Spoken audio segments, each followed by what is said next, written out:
뉴스의 진수를 보여주는 인터뷰. 뉴 진수. 한국형 발사체 누리호 발사가 성공했습니다. 네 번째 발사인데 새로운 우주시대 서막이 열렸다는 평가도 나오고 있습니다. 오늘은 이균호 세종대 우주항공 시스템공학부 교수와 관련 내용 상세히 짚어보겠습니다.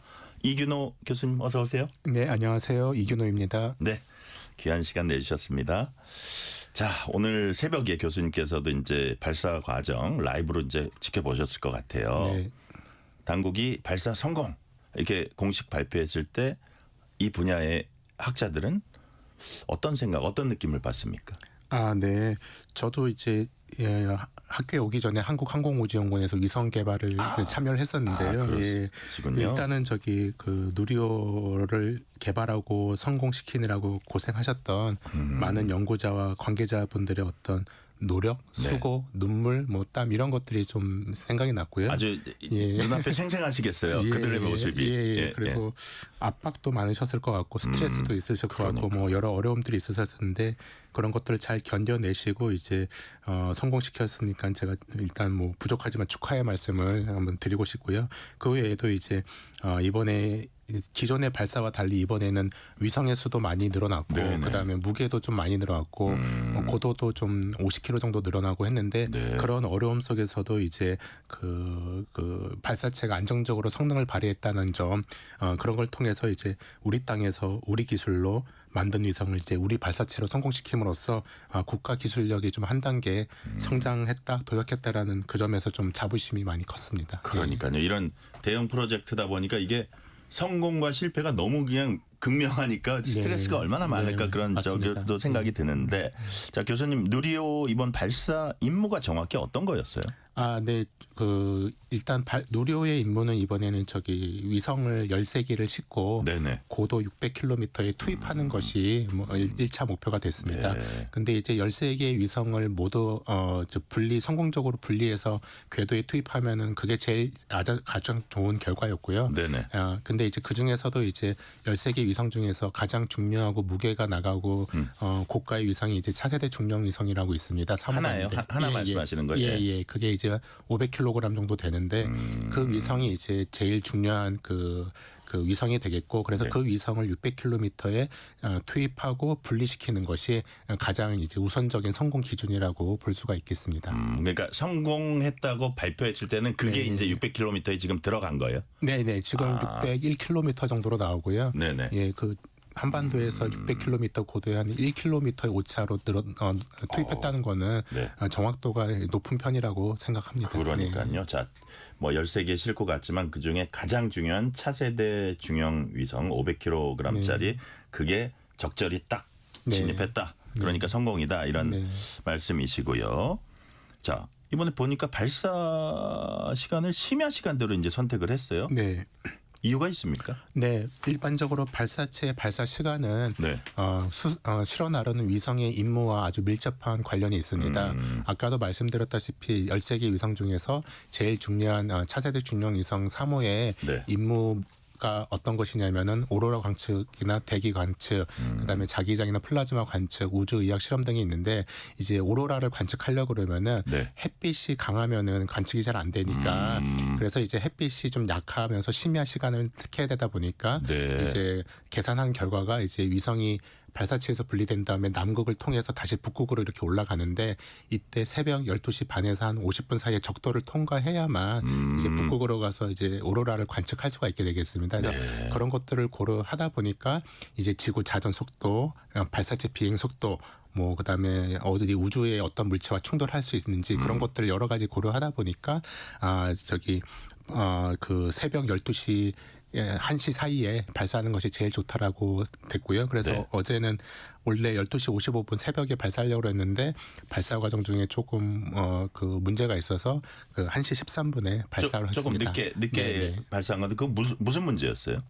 지금 파악된 거로는 이제 발사체 자체는 아니고 이제 발사체에 연결돼서 이제 뭐 전력이나 연료를 주입해주는 네. 지상 장비에서 아마 발생한 센서의 오류로 지금 이해를 하고 있고요. 그거는 큰 문제는 아니라고 보시는 일단 거죠? 예, 발사체하고는 상관이 없으니까요. 예, 근데 이제 그래도 발사체와 그 지상 연결 장비가 분리될 때 혹시라도 문제가 생길 수 있으니까 그런 걸 또 확인한 거고요. 그래서 예전에 누리호 발사가 또 한창 하다가 또 이제 중간에 마지막에 멈추고 이런 사례도 있어가지고 네. 어제도 혹시 그런 일이 생길까 우려가 됐었는데 잘 해결돼서 발사해서 다행입니다. 네. 자, 발사체를 우주에 이제 쏘아 올리는 것, 탑재된 위성들이 궤도에 안착하는 거, 이거 이제 제일 중요할 거고, 또 관제센터와 교신하는 거, 이것도 성공 여부를 가르는 어떤 중요한 요소라고 하는데, 네. 자, 아까 13기 탑재했다 그랬잖아요. 그중에 뭐 아주 중요한 500km짜리 가장 중요한 차세대 네. 중형 위성, 그거는 잘 갔다고 했는데, 13개들의 지금 궤도 진입 현황은 어떤지, 또 이게 교신은 잘 되고 있는지, 그 부분은 어떻게 됐어요? 네, 일단 발사체는 그냥 궤도에 분리만 시켜주면은 네. 그다음에 발사체로서의 임무는 다 끝난 거고요. 교신은 이제 위성에 이제 잘 만들었냐, 위성의 이제 문제거든요. 네. 예, 그래서 일단은 어제 그 뭐 발사해서 분리하는 동안의 영상 촬영이나 신호, 그다음에 발사체가 투입한 궤도 뭐 이런 것들을 종합했을 때는 네. 발사체 자체로는 성공했다라고 보는 것이 맞고요. 이제 13개 위성이 모두 다 성공적으로 분리가 됐습니다. 네. 그래서 이제 차세대 중형 위성 3호는 오늘 새벽 1시 55분에 남극과 교신해서 성공했고 지금도 네네. 교신이 잘 되는 걸로 나와 있기 때문에 일단 차세대 중형 위성 3호는 임무를 수행하기 위해서 이제 필요한 준비가 됐다라고 볼 수 있는 거고요. 네. 초소형 위성 같은 경우는 이제 12개 중에서 5개 정도만 좀 확인이 됐고 나머지는 시도를 하고 있는데 그 이유는 초소형 위성은 무게가 작고 크기가 가볍기 때문에 조그마한 이제 외부에 어떤 힘이 작용되면은 얘가 자세가 좀 불안정해서 우주가 무중력이다 보니까 네네. 불안정해서 이제 안테나를 지구로 지향하기가 좀 어려울 수가 있어요. 예, 그래서 그런 경우는 이제 이 자세가 안정화될 때까지 좀 기다려야 되는데 그게 안 될 수도 있고 운이 나쁘면 네. 운이 좋으면은 뭐 수일 또는 수개월도 걸리기도 했습니다. 그럴 수도 있어요. 예. 어쨌든 단시간 혹은 꽤 장시간까지 시도하고 있는 거네요. 5개 이외에는 지금. 예, 지금 계속 그죠? 시도하고 있는데요. 예, 그거는 이제 또 다음 달 초에 이제 네. 우주항공청에서 공식적으로 이제 발표를 한다고 중간 하니까 발표 또 하시겠네요. 예, 그때 또 이제 확인을 해봐야 될 것 같습니다. 그러니까요. 이게 참 복잡하고 지난한 과정이네요. 자, 13기라면 많이도 실었다 뭐 이런 생각도 사실 드는데 네. 어떤 활동들을 앞으로 하게 돼요, 이 위성들이? 네, 일단 제일 중요한 차세대 중형 위성 3호는 네. 아까 말씀드린 대로 크게 3가지 임무가 있는데 어떤 게 있냐면은 이제 주로 이제 우주에서 우주 환경이 그 무중력이고 진공이다 보니까 그런 지구와는 좀 환경이 다릅니다. 그래서 우주의 환경에서의 어떤 실험도 있고요. 네. 또는 우주 환경 같은 것들을 이제 관측하고 연구하는 것인데요. 크게 3가지로는 오로라 대기광 관측, 그다음에 전리권의 플라즈마 자기장 관측, 그다음에 이제 우주 생명 실험 장치 이런 것들이 있게 되겠습니다. 우주 생명 실험 장치. 예. 그래서 오로라 대기광 관측기는 이제 북극 지방의 오로라 활동을 관측해서 네. 태양 활동을 예측을 하는 거고 추적하는 것이고요. 네네. 전리권 플라즈마 자기장 같은 경우는 플라즈마와 자기장 변화를 측정한 후에 이제 GPS 신호의 어떤 교란이 있을지 그런 네. 것들을 좀 연구하는 데 활용되고요. 마지막으로 이제 우주 생명 실험 장비 같은 경우는 지금 자동 세포를 배양한다든지 또는 미세 무중력 환경에서 이제 줄기 세포의 분화와 조직 생성 과정 이런 것들을 이제 실험함으로써 우주 의약품의 어떤 새로운 기술을 이제 가능성을 시험해보는 임무를 수행한다고 볼 수가 있겠습니다. 그렇군요. 예, 그다음에 우주 환경에서 생명이 어떻게 배아되고 어떻게 유지되는지 이런 걸 본다 이거네요. 거기까지는 아직 어렵고요. 그냥 약품 정도나 세포 정도가 이제 어떻게 지구에서는 중력이 있다 보니까 네. 무거운 거는 당연히 밑으로 내려가고 가벼운 것이 위로 올라가는데 그게 이제 무중력에서는 그런 게 고려되지 않고 균등하게 균일한 방향으로 이제 성장할 수 있고 섞일 수 있기 때문에 그런 게 중요하겠고요. 그 외에도 이제 초소형 위성으로는 이제 뭐 12개를 다 설명드릴 수는 없지만 일단은 면역 항암제 단백질 결정 성정도 한번 해보는 거고 그다음에 국내에서 개발한 전기전자 부품들의 이제 우주 환경에서도 이제 노출되었을 때 안정적으로 작동을 할 수 있는지, 그다음에 초소형 추진 장치도 이제 작동이 잘 되는지, 그다음에 이제 그 두 개의 초소형 위성이 편대 비행하면서 상대 위치를 추적하면서 이제 그 과학 실험을 한다든지 또는 6G 통신 기술을 이용해서 네. 적에도 사물 인터넷 서비스 기술도 시험한다든지 또는 해양 플라스틱과 쓰레기도 관측하는 등 다양한 임무를 수행하게 되겠습니다. 네. 자, 우리가 뭐 인공위성 하면은 뭐 정지궤도 위성 생각하는 분들 많잖아요. 이게 네. 지구 표면에서 하면 35,000km 네. 뭐 이렇게 된다고 하는데, 그다음 이번처럼 600km 상공에 띄운 위성은 아까 이제 정지궤도 위성하고는 역할이 전혀 다른 건가요? 아, 네, 그렇습니다. 위성은 이제 임무에 따라서 이제 네. 궤도가 결정됩니다. 말씀하신 정지궤도 위성 같은 경우는 이제 지구에서 한 36,000km 떨어져 있고요. 네. 그거의 특징은 뭐냐면은 지구의 자전 속도랑 같습니다. 그래서 지구가 한 바퀴 돌 때 네. 얘도 한 바퀴를 도는데 회전 속도가 같기 때문에 항상 동일한 지역을 바라볼 수가 있다라는 특징이 있겠고요. 네네. 그래서 우리나라에는 이제 천리안 위성처럼 일기예보를 우리나라 한정해서 이제 네. 일기예보를 해주는 위성이라든지 또는 통신위성, 기상위성 이런 것들이 좀 대표적으로 있게 되겠고요. 네. 대신에 이제 저궤도 위성이라는 거는 고도 300에서 1000km 사이에 이제 그 위치에서 이제 임무를 수행하는데 네. 얘는 하루에도 지구를 14바퀴 정도 돕니다. 그렇기 때문에 지구의 곳곳을 관측할 수가 있기 때문에 주로 사진 촬영이나 영상 촬영 또는 이제 지구의 어떤 지형 변화라든지 지구의 지구 관련된 과학 실험을 한다든지 또 요즘에는 통신도 통신 서비스도 재개하고요. 스타링크처럼 네. 예, 그런 다양한 서비스를 수행할 수가 있게 되겠습니다. GPS 위성 같은 경우는 이제 타원 궤도라고 해가지고 네네. 좀 이제 그 저궤도하고 정지궤도 사이에 위치한 궤도에서 좀 수행을 하고 있습니다. 예. 네. 자, 이번이 네 번째 이제 누리호 발사잖아요. 근데 지난 세 차례와 달라진 점이 여러 가지인데 그중에 이번에 민간 기업 하나 에어로스페이스 참여 대폭 확대됐다고 제가 들었거든요. 이건 어떤 의미가 있습니까? 네. 지금까지는 이제 누리호 3차 발사까지는 정부 출연 연구소인 항공우주연구소가 네네. 이제 발사체 총 제작과 조립 그리고 발사까지 모두 이제 주도하였습니다. 하지만 4차 발사부터는 이제 민간 기업체인 하나 에어로스페이스가 참여하게 되었고 네. 이제 하나 에어로스페이스가 항공우주연구소로부터 발사체 총조립, 그다음에 구성품 제작 업체 관리 또는 발사 준비까지 네. 항우연이 했던 기능들을 역할들을 이제 기술 이전을 통해서 지도를 받고 네. 그 역할을 앞으로 차츰 수행하는 것으로 되어 있습니다. 이렇게 민간 기관이 이제 어떤 발사체나 위성을 개발해서 그 책임을 짐으로써 네. 이거를 이제 돈을 받고 서비스를 제공해주는 어떤 상업용 시장으로서의 진출로서의 어떤 기초를 마련해 주는 거가 의미가 있게 되겠고요. 예, 그래서 앞으로는 이제 우리나라의 우주항공 산업이 지금까지는 정부 주도로 많이 진행되었는데 앞으로는 민간 기관이 주도하게 되는 어떤 생태계의 변화, 전환으로서의 어떤 의미가 있다고 볼 수가 있게 되겠습니다. 네. 우리가 민간 기업 우주 개발 참여하면 이제 제일 먼저 떠오르는 게 미국의 스페이스 X 있잖아요. 네. 근데 민간 기업이 우주 개발에 참여하는 게 이게 세계적인 일종의 추세입니까? 네, 지금 기존에 이제 그 인공위성이 처음 발사된 게 50년대 후반인데 네. 그때부터 한 2010년까지는 주로 정부 기관이 주도를 했습니다. 왜냐하면은 이게 우주라는 특별한 환경이다 보니까는 이제 실패의 가능성이 높고 기업이라는 건 민간 기업은 수익을 내야 되잖아요. 맞습니다. 그죠? 예.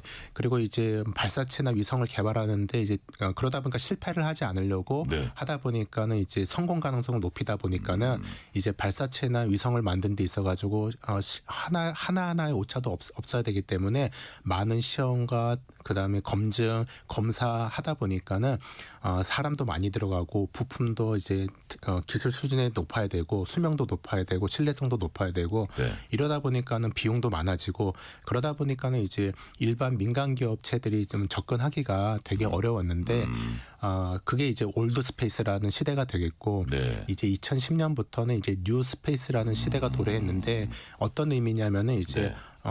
전기전자 부품 통신 소프트웨어 기술들이 발달하다 보니까 네. 그러면 굳이 비싼 돈을 들여서 위성을 만드는 게 아니라 이러한 싼 부품들을 일반적으로 우리가 쓰는 부품들을 써서 위성을 한 개 만드는 게 아니라 싼 가격으로 뭐 100대를 만들다 하더라도 네. 그거를 제대로 시험 안 하고 우주로 그냥 보낸 다음에 그 중에서 뭐 30대를 내가 뭐 실패한다 그래도 나머지 70대로 어떤 이윤을 벌어들인다 그러면은 충분히 이거는 수익이 있다라는 네. 체제가 되어 있고요. 그래서 민간 기업체들 특히 이제 스타트업 이런 기업들이 자기들만의 어떤 첨단 기술들을 이용해 가지고 네. 그 실패의 가능성을 두려워하지 않고 싼 가격에 많이 생산해 가지고 대량으로 발사해서 이제 서비스를 데이터를 많이 획득하면서 서비스를 활용해 주는 그런 시대로 진입하게 됐고 네. 그래 거기에 이제 스페이스X가 대표적인 그 뉴스페이스의 어떤 선도 주자인데 이제 예전에 발사체는 소모성 발사체라고 해서 네. 연료를 싣고 가다가 다 쓰면은 분리해서 바다로 버리면서 그렇죠. 무게를 줄여서 진행하는 방식입니다. 근데 이 소모성은 한번 버리게 되면은 다시 재활용이 안 되고 다음에 발사하려고 그러면 새로 처음부터 만들어야 되기 때문에 네네. 비용과 시간이 많이 들어갑니다. 근데 이제 스페이스X는 이거를 다시 지구로 회수해서 그거를 일부만 수리해서 다시 쓰니까 재활용하는군요. 예, 그러니까는 뭐 제작 기간도 적고 비용도 적으니까는 아주 이윤 확보하는 데 있어서 경제적으로 좀 이익이 있는 거죠. 그래서 네. 그걸 통해서 발사 비용도 많이 낮추게 됐고요. 그러다 보니까는 이제 초소형 위성도 많이 만들어서 스페이스X를 통해서 많이 발사하게 되니까 이게 계속 순환 구조가 생겨서 지금처럼 이제 민간 기업이 주도하는 생태계가 이제 네. 해외에서는 이제 일반적인 상황이 됐습니다. 그러니까 지금 스페이스X 사례를 말씀해 주셨는데 네. 교수님 보시기에 우리나라의 경우에도 예. 향후 투자 대비 이익이 커지는 시점을 맞이할 수 있을 거라고 전망하십니까? 네. 지금 상황은 사실은 아직은 우리나라는 좀 국내 같은 경우는 우주 항공 시장이 그렇게 크지도 않고 예. 그다음에 민간 기업체도 아직은 많이 생기긴 했지만 아직은 그래도 소수고 그다음에 그 이윤을 내기 위해서는 어떤 새로운 우주를 활용한 새로운 비즈니스 모델을 만들어야 되는데 그런 분야가 사실은 좀 모델이 좀 아직 많지도 않고 그다음에 아주 혁신적인 기술이나 핵심 기술을 확보한 것도 일부기 때문에 아직은 이익보다는 투자가 좀 많이 들어가는 단계라고 좀 지금 생각이 단계는 들고요. 그러네요. 예. 근데 이제 앞으로 이제 뭐 투자가 많이 늘어나고 또 새로운 모델이 나오고 핵심 기술을 확보하고 이게 자꾸 순환되다 보면은 언젠가는 또 이익의 투자가 보다 이익이 더 초과되는 그런 시점이 오지 않을까 생각을 하고 있습니다. 네. 자, 자체 개발 발사체로 우주 궤도에 위성 쏘아 올린 나라 미국, 중국, 일본, 러시아, 프랑스, 인도, 우리나라까지 해서 이렇게 7개 나라뿐이다라고 하는데 웬만한 나라들은 이 사업에 엄두를 못 내는 이유, 다시 말해서 이 사업이 어려운 이유, 그 핵심이 뭘까요? 제일 뭐 로켓의 여러 부분들이 많은 부품들이 있지만 네네. 제일 어려운 거는 로켓 엔진이라고 볼 수 엔진이요. 있습니다. 예. 그 중에서도 이제 로켓 엔진도 연료에 따라서 고체 로켓, 뭐 액체 로켓 이렇게 있는데 네. 주로 액체 로켓이 제일 어려운 기술이고요. 왜냐하면은 얘가 이제 작동하는 어떤 조건이 고속, 고온, 고압이다 보니까 이러한 극한의 환경에서도 좀 안정적으로 성능을 내야 되는데 네. 그러다 보니까는 이제 수많은 부품들이 이제 한치의 오차도 없이 작동해야 되거든요. 네. 그러다 보니까는 이제 그 높은 신뢰성을 가져야 되는데 이러기 위해서는 계속 테스트도 많이 하고 시험도 많이 하고 그다음에 개량도 하고 그다음에 다양한 공학 이론과 첨단 핵심 기술들이 필요하게 되다 보니까 네. 좀 어려움이 많고 또 이를 확보하기 위해서는 막대한 비용과 더불어 기술력, 네. 그다음에 인프라, 그다음에 능력, 인력 이런 것들이 종합적으로 필요하다 보니까는 네. 이런 것들을 해낼 수 있는 나라가 한정돼 있다고 볼 수가 그러니까요. 있습니다. 예. 자, 그리고 이제 제가 보니까 이번에 사용된 엔진은 75톤급 액체 엔진 4개를 하나로 묶는 기술을 활용했다. 이것도 무슨 얘기예요? 네. 기존에는 이제 보통 이제 로켓 엔진이 한 개로만 사용하는 경우도 있지만은 네. 이제 만약에 그 엔진의 동일한 엔진을 여러 개 조합하게 되면은 그만큼 추진력이 높아지게 됩니다. 예를 네. 들면은 누리호 같은 경우는 75톤 엔진을 4개를 썼기 때문에 75의 4배인 추진력을 얻게 되는 거고요. 네. 그래서 이제 그럼에도 불구하고 이제 로켓 엔진 하나하나가 이제 잘 작동해야 되기 때문에 그 75톤 엔진 하나가 좀 잘 그 정상적으로 작동하는 엔진을 갖는 기술이 좀 중요하다고 할 수가 있겠습니다. 이거 우리 자체 개발입니까? 네, 맞습니다. 기존의 나로 같은 경우는 네. 이제 2010년 초에 발사된 나로 같은 경우는 우리가 액체 로켓 엔진 기술이 없어가지고 그 당시에는 일단 로켓 엔진을 러시아에서 도입을 해서 활용했는데 이제 그 이후로 한 10년 넘게 연구 개발을 통해 가지고 75톤의 힘을 낼 수 있는 그 엔진을 우리나라 자체 기술로 이제 개발을 했습니다. 네. 누리호 총 비행 시간이 뭐 914초였다 이런 얘기가 있더라고요. 네. 당초 계획했던 게 1284초보다는 이제 뭐 단축 짧은 건데 우주항공청이 뭐라 그랬냐면 이게 엔진 성능이 고도화된 덕분이다. 네. 무슨 뜻입니까?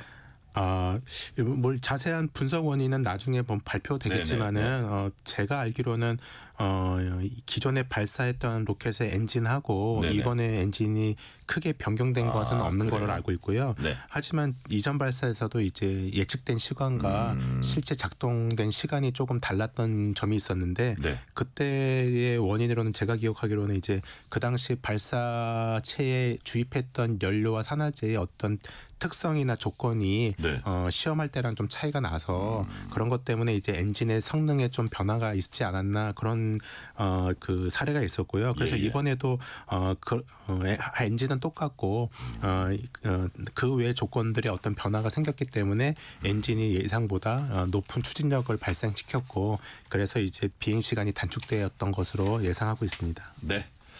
자, 앞으로 추가 발사도 이어질 걸로 보이는데 5차, 6차 이미 예정돼 있고 이제 2027년 6차 발사까지 예산을 이제 우주항공청이 짜놓은 걸로 알고 있습니다. 이게 비용 문제가 앞으로 걸림돌이 될 수가 있을까요? 맞습니다. 그래요? 예, 왜냐하면은 우주항공 분야 자체가 이제 높은 기술력과 높은 신뢰성을 요구하다 보니까 네. 그 비용이 높게 발생할 수밖에 없습니다. 그래서 아까 말씀드렸던 것처럼 민간 기업체가 쉽게 하기는 어려운 거고요. 그래서 정부 주도로 지금까지 해왔는데 이제는 이제 전 세계적 트렌드가 이제 민간 기업체가 주도하는 방식이다 보니까 우리나라 민간 기업체들도 어떻게 하면은 가격은 좀 싸게 하면서 이제 서비스를 제공할 수 있을지 네. 그런 것들을 좀 고민해봐야 될 시간이 되지 않았나 싶습니다. 예. 네. 자, 이게 우주 개발이라는 게 이제 물리학, 화학 이런 기초과학 분야에서 최첨단 항공우주공학까지 뭐 정말 다양한 영역의 연구 성과의 집약체다 이렇게 볼 수 있잖아요. 근데 우리가 우주 개발 선도국, 선진국으로 한 단계, 세 단계 더 뛰어오르려면 아무래도 이런 저변이 넓히는 게 중요할 것 같아요. 그래서 이게 결국은 우리가 뭐 지금 막 이과 쪽에서 뭐 의대 이런 구조를 우리가 어떻게 하면 좀 타파할 수 있을지 이제 고민이 많은데 이게 이제 어떤 기초과학이나 공학 분야 국가적으로 강화하는 이런 시책과도 연결이 된 거로 보고 이것 관련해서는 교수님 어떻게 보세요?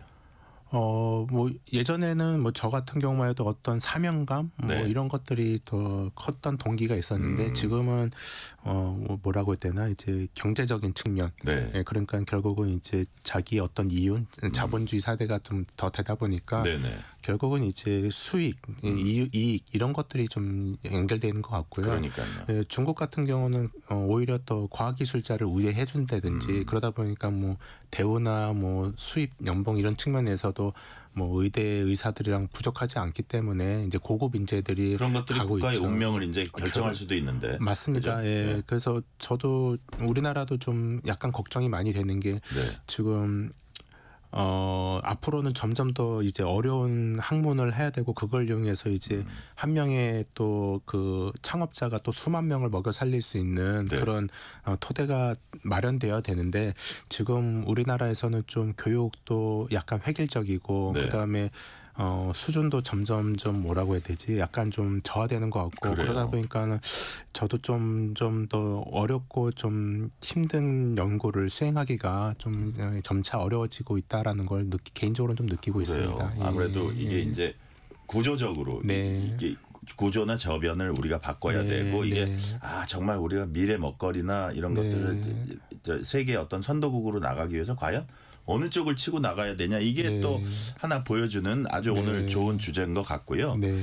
자, 그렇다면 교수님 보시기에 우주개발 분야 가지 않은 길일 뿐 가지 못할 길은 아니다 이런 전망을 내놓는 분들도 있고 야 이거 진짜 우리가 해낼 수 있을까 이렇게 뭐 회의적인 시각을 가진 분도 있을 텐데 교수님 보시기엔 좀 승산이 있다고 보십니까? 우리나라의 우주 개발?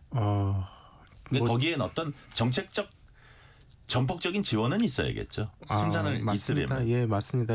뭐 대표적으로 방위 산업과 이제 비교하시는 분들도 있는데 방위 산업 같은 경우는 이제 우리나라가 특수한 분단 상황이다 보니까 이게 결국은 방위 산업이 위축되면 국가 존폐에 크게 영향을 받습니다. 그렇기 때문에 수익이 안 난다 하더라도 이제 정부 차원에서 막대한 투자를 통해 가지고 산업을 키웠고 그다음에 기술과 인프라를 확보해 왔기 때문에 우리가 역량을 갖춘 상태였고 그리고 우리가 이제 모든 걸 잘하는 건 아니죠. 우리만의 어떤 그 잘하는 경쟁력을 향상시켜서 잘하는 분야만 이제 선정을 해가지고 했기 때문에 지금과 같이 어떤 세계적으로 그 분쟁이 생겼을 때 우리가 어떤 약진할 수 있는 기회를 잡게 됐다고 저는 생각이 듭니다.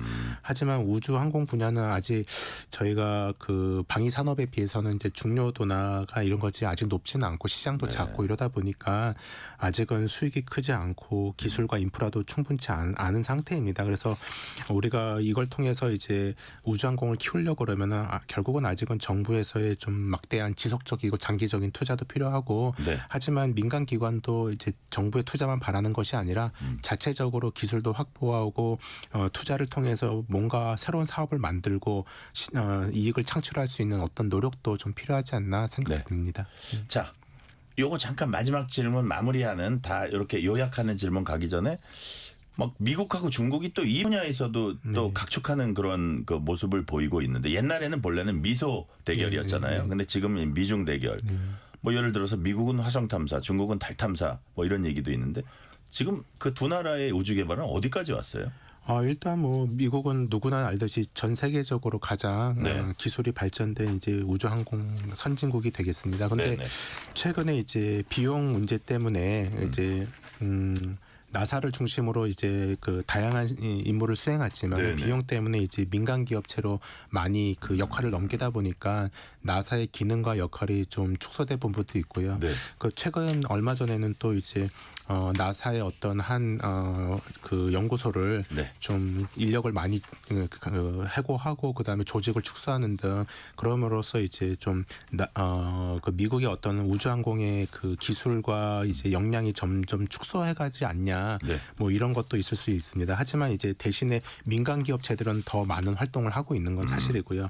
반면에 이제 중국은 국가 전체적으로 이제 기업과 학교 그다음에 연구소들의 막대한 투자를 통해 가지고 전체 국가 차원에서 끌고 가고 있는 수준이고요. 그러다 보니까 미국과 유사한 수준의 기술을 확보한 부분도 있고 그다음에 자기들만의 어떤 그 고유의 임무를 수행하면서 거의 미국과 이제 비슷한 수준까지도 이제 점점 올라가고 있다라고 볼 수가 있게 되겠습니다. 네, 아까 약간 말씀을 하시긴 하셨는데 이제 마지막으로 요약하시는 입장에서 짤막하게 자 정책적인 지원책 어떤 분야에서 어떤 방식으로 이렇게 좀 이루어지면 좋은지 한번 짤막하게 정리해 주세요. 네. 그동안 많은 투자를 통해서 우리가 우리의 기술로 위성과 발사체를 확보할 수 있는 수준까지 올라왔습니다. 그래서 앞으로도 이제 좀 많은 일들을 해야 되는데 해외의 어떤 최첨단 기술이나 그 최신 트렌드를 쫓기보다는 우리나라 실정에 맞는 수요를 분석해서 맞는 임무를 설정하고 그 임무를 수행할 수 있는 어떤 로드맵을 구체화하고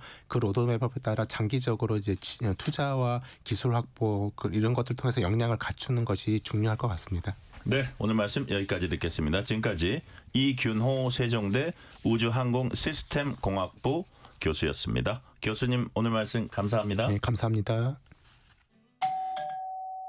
편지 왔습니다.